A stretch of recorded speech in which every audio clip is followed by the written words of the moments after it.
요즘 당뇨 환자가 600만 명이고 당뇨 위험 환자까지 포함하면 거의 1000만 명이라고 합니다. 그야말로 대한민국 인구의 약 20%가 당뇨를 앓게 됐는데요. 그래서 당뇨에 좋은 음식이 뭘까 다들 관심이 많아서 인터넷을 찾아보면 이것도 최고의 채소라 하고 저것도 혈당에 좋다고 하고 도대체 뭘 먹어야 할지 더 헷갈리기만 합니다. 그러다가 에이, 채소는 다 좋을 거야 하면서 아무거나 먹다가 혈당이 더 올라가는 경우도 많이 있습니다. 그래서 오늘은 진짜 혈당의 최고인 채소 딱 알려드릴게요. 구독과 좋아요 꾹 눌러주시면 건강한 노년 생활이 될 수 있게 좋은 정보 많이 알려드릴게요. 모든 채소가 다 당뇨에 좋다고 생각하시는데 그렇지 않습니다. 우리가 알고 있는 채소 중엔 곡식에 가까운 것들이 많습니다. 고구마, 감자, 옥수수 이런 것들이죠. 이런 채소에는 숨어있는 탄수화물과 전분이 많아 혈당이 급격히 오를 수 있습니다. 지금부터는 혈당을 천천히 올리는 진짜 건강 채소 알려드릴게요. 이 채소들은 먹으면 오히려 혈당이 안정되고 췌장까지도 보호해주는 놀라운 효과가 있습니다. 첫 번째 채소는 브로콜리입니다. 당뇨약을 먹는데도 식후 혈당이 190에서 내려오질 않아서 걱정이신 70대의 박 어르신의 이야기입니다. 박 어르신은 혈당이 좀처럼 내려오지 않아서 병원에서 식이섬유가 많은 채소를 늘리라 하셨대요. 그래서 그때부터 브로콜리를 삶아서 하루에 작은 접시 한 그릇씩 드시기 시작하셨어요. 밥 먹기 전에 먼저 브로콜리부터 드시고 밥은 반 공기로 줄였더니 식후 혈당이 150 아래로 떨어졌다고 합니다. 밥은 반 공기로 줄이고 브로콜리까지 먹었더니 효과를 톡톡히 보셨다고 아주 신기해하셨어요. 브로콜리 속에는 설포라판이라는 성분이 들어있는데요. 이 성분은 몸 안에서 인슐린이 제대로 작동하도록 도와주는 역할을 합니다. 쉽게 말하면 혈당이 쉽게 오르지 않게 막아주는 채소입니다. 또 브로콜리에는 수용성 식이섬유가 풍부해서 밥이나 빵처럼 당분 많은 음식을 먹었을 때 당이 몸 안으로 확 흡수되는 걸 막아줍니다.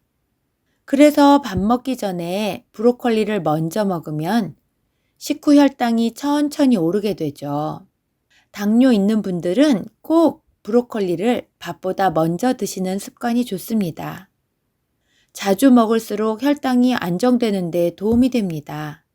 하지만 혈당에 좋다고 너무 많이 먹으면 소화가 안 되거나 배에 가스가 찰 수 있으니 하루 한 접시 정도만 드세요. 그리고 브로콜리는 삶는 시간이 아주 중요합니다. 너무 오래 데치면 좋은 성분인 설포라판이 빠져나가 버리니 끓는 물에 1, 2분 정도만 살짝 데쳐야 합니다. 혈당을 천천히 올리는 진짜 건강채소 두 번째는 시금치입니다. 시금치는 혈당과 혈관을 동시에 지켜주는 채소입니다. 시금치에는 마그네슘과 식이섬유가 듬뿍 들어있는데 마그네슘은 인슐린 저항성을 낮춰 적은 양의 인슐린으로도 잘 반응하도록 도와주고 또한 시금치에 들어있는 플라보노이드가 혈관을 튼튼하게 지켜주어 당뇨 합병증도 예방할 수 있습니다. 70대 김 할아버지의 이야기입니다. 김 할아버지는 평소 발목이 자주 붓고 혈당도 높은데 자꾸 졸리고 피곤하기까지 했죠. 누군가 시금치가 혈관에도 좋고 혈당에도 좋다고 하길래 시금치 나물을 하루에 2번씩 밥 반찬으로 드셨다고 합니다. 3주쯤 지나니 신기하게도 다리 붓기가 줄고 혈당도 20에서 30 정도 떨어졌다고 했습니다. 특히 식사하고 졸리던 게 없어져서 너무 좋다고 하셨습니다. 시금치는 보통 데쳐서 드시는데 만약 생으로 먹을 경우 몸 안에서 결석을 만들 수 있는 수산이라는 성분에 주의해야 합니다. 그리고 데칠 때는 끓는 물에 30초에서 1분만 살짝 데쳐야 비타민C 같은 영양소가 손실되지 않습니다. 혈당을 천천히 올리는 진짜 건강채소 세 번째는 오이입니다. 오이는 당뇨 환자에게 딱 맞는 간식 채소입니다. 왜냐하면 오이는 칼로리와 당이 거의 없기 때문이죠. 과일처럼 단맛도 없고 칼로리도 낮아서 배고플 때 먹어도 혈당 걱정을 하지 않아도 되는 채소입니다.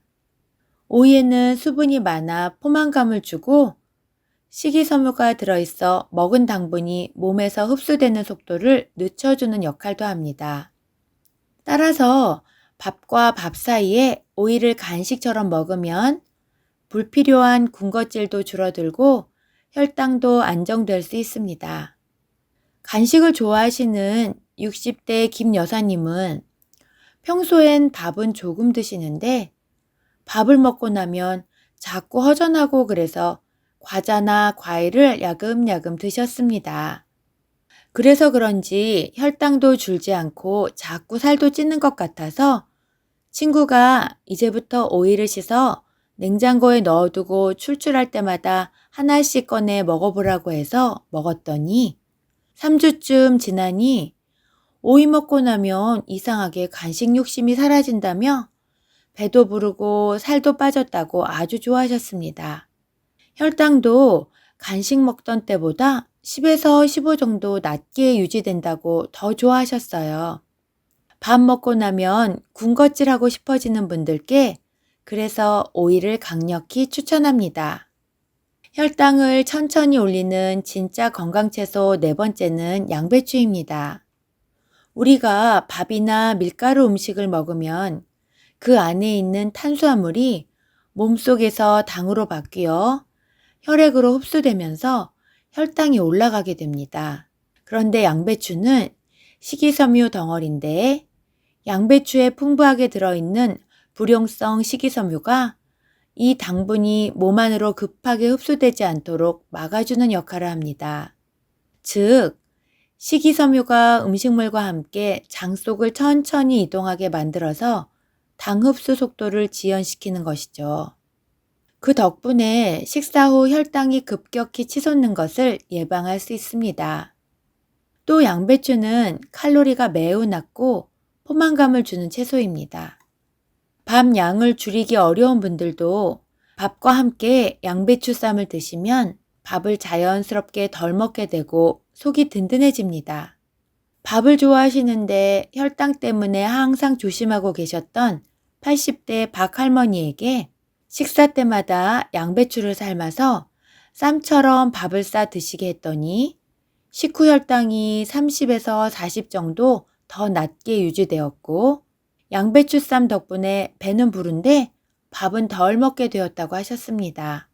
당뇨 환자에게는 배부르게 먹으면서 혈당을 덜 올리는 식사가 아주 중요한데 이걸 가능하게 해주는 채소가 바로 양배추였습니다. 그리고 양배추에는 위 점막을 보호하는 카베진이라는 성분도 들어있어서 속쓰림이나 위염이 있는 분들에게도 부담 없는 채소입니다. 다만 생양배추를 너무 많이 먹으면 식이섬유가 지나쳐서 배에 가스가 차거나 소화가 어려울 수 있으니 속이 약한 분들은 살짝 데쳐서 드시거나 주스로 해서 드시면 위 건강도 챙길 수 있습니다. 혈당을 천천히 올리는 진짜 건강채소로 빼놓을 수 없는 게 바로 양파입니다. 양파는 거의 모든 음식에 들어갈 정도로 우리 식탁에서 빠질 수 없는 채소인데 게다가 이게 혈당과 혈관을 동시에 관리할 수 있는 엄청난 채소입니다. 양파 속에는 우리 몸에서 인슐린이 잘 나오도록 도와주고 또 인슐린이 잘 작동하도록 해주는 성분이 있는데 이 성분이 혈당이 올라가는 것도 막아줍니다. 뿐만 아니라 양파에는 케르세틴이라는 강력한 항산화 성분이 있는데 이것이 혈관에 생기는 염증을 줄여주기 때문에 당뇨 합병증으로 혈관이 나빠지는 것도 막아줍니다. 실제 한 연구에 따르면 양파를 꾸준히 먹은 사람들의 공복 혈당이 평균 18% 감소했다고 하는데요. 이런 양파는 생으로 먹으면 혈당 조절에는 아주 좋지만 공복에 너무 많이 먹으면 속쓰림이나 위장 자극이 생길 수 있습니다. 그리고 볶거나 끓이면 매운맛이 사라지고 위장 부담이 줄어 좋지만 다만 너무 오래 익히면 인슐린 작용을 돕는 성분이 줄어드니 살짝 볶거나 국물 요리로 활용하는 게 좋겠습니다. 이 5가지 채소에는 식이섬유와 강력한 항산화 성분이 있어 혈당 관리는 물론 췌장까지 보호해 주는데요. 그런데 정말 이상하게 이 5가지 채소를 정말 열심히 먹었는데도 효과는커녕 혈당이 되려 올랐다고 해서 도대체 뭐가 문제인지 알아보겠습니다. 60대 중반의 김정희 씨는 브로콜리와 양배추가 좋다고 해서 매일 삶아서 샐러드로 만들어 먹고 초장에 찍어서 먹고 또 다른 밥 반찬으로는 감자조림을 해서 전체적으로 채소 위주의 식단을 하고 계셨습니다. 그런데 혈당은 떨어지지 않고 계속 올라가서 너무 속상하다고 하셨어요. 그래서 식단을 자세히 보니 브로콜리를 초장이나 쌈장에 듬뿍 찍어서 드시고 계셨고 양배추도 마찬가지로 삶은 뒤 쌈장을 많이 넣어 쌈으로 싸서 드시고 계셨어요. 특히 반찬으로 감자조림을 만들 때도 간장과 설탕을 듬뿍 넣어 짭조름하면서도 달콤하게 만들어서 드시고 계셨습니다. 감자는 숨은 탄수화물과 전분이 많은 채소잖아요. 그런데 설탕까지 듬뿍 들었고 쌈장에도 당분이 많아 혈당이 떨어지지 않았던 거였어요. 이렇게 드실 경우 아무리 브로콜리와 양배추가 혈당을 떨어뜨리는 좋은 채소지만 같이 먹는 쌈장과 반찬 속에 들어있는 나트륨과 설탕이 너무 많아 이길 수가 없습니다. 또 70세의 박영철 어르신도 비슷한 경우인데요. 양배추가 구하기도 쉽고 먹기도 편하니까 샐러드로 드신다고 옥수수 콘이랑 당근, 마요네즈를 넣어 양배추 샐러드를 만들어 꼬박꼬박 드시고 계셨어요. 보통 양배추 이렇게 해서 많이들 드시죠? 샐러드라고 해서 다 좋은 건 아닙니다. 샐러드를 해서 드실 때는 드레싱에 꼭 신경을 써야 합니다. 옥수수콘과 마요네즈를 넣은 샐러드는 혈당을 올리기만 할 뿐 제 아무리 좋은 양배추라 해도 이런 조합으로 드시면 혈당을 잡을 수는 없습니다. 이렇게 아무리 좋은 채소도 나쁜 조합으로 먹으면 혈당을 올리기만 합니다. 그럼 이제는 혈당을 안정시키는 착한 조합 딱 알려드릴 테니 이대로만 드세요. 건강한 채소에 단백질이나 건강한 지방을 함께 먹으면 식사 후 혈당이 급격히 오르는 걸 막고 인슐린 기능을 개선하며 포만감도 오래 유지됩니다. 혈당을 안정시키는 착한 조합으로 첫 번째는 닭가슴살 브로콜리 볶음이입니다. 브로콜리는 살짝 데쳐놓고 닭가슴살은 찢어서 준비합니다. 팬에 올리브유를 두르고 양파와 닭가슴살을 먼저 볶다가 마지막에 브로콜리를 넣어 가볍게 섞어서 먹는 겁니다. 브로콜리의 식이섬유와 닭가슴살의 단백질이 식사 후 혈당을 천천히 올리도록 도와줍니다. 혈당을 안정시키는 착한 조합 두 번째는 시금치 두부 무침입니다. 시금치는 데쳐서 물기를 꼭 짜고 두부는 으깬 후 같이 섞습니다. 참기름과 깨소금을 넣어 나물처럼 조물조물 무쳐주면 끝입니다. 시금치의 마그네슘과 두부의 단백질이 인슐린 기능을 돕고 포만감도 높여줍니다. 혈당을 안정시키는 착한 조합 세 번째는 건강한 지방과 같이 먹는 것으로 오이를 견과류와 같이 먹는 겁니다. 오이는 얇게 썰고 견과류는 잘게 부숩니다.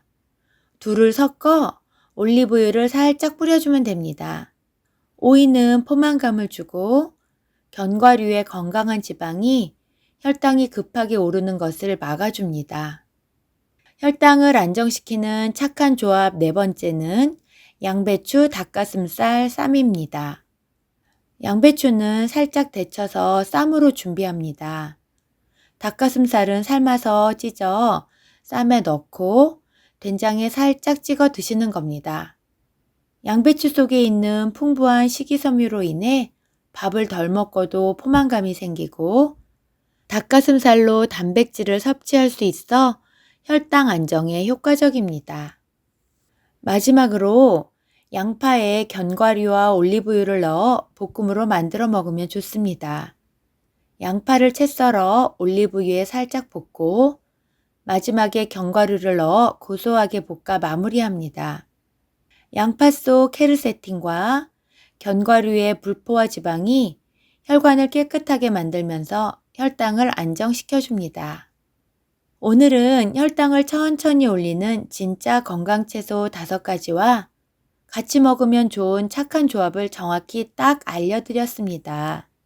이제는 혈당에 이 채소가 좋을까, 저 채소가 좋을까 고민하지 마시고 오늘 알려드린 채소 드시고 혈당 꽉 잡으셨으면 좋겠습니다. 오늘 영상이 좋으셨다면 구독과 좋아요 꾹 눌러주시고 주변에 당뇨로 고민하시는 분들께도 꼭 공유해 주셔서 모두가 건강하셨으면 좋겠습니다. 다음 영상도 건강에 도움이 되는 것으로 준비해 오겠습니다. 그때까지 모두 건강하세요. 감사합니다.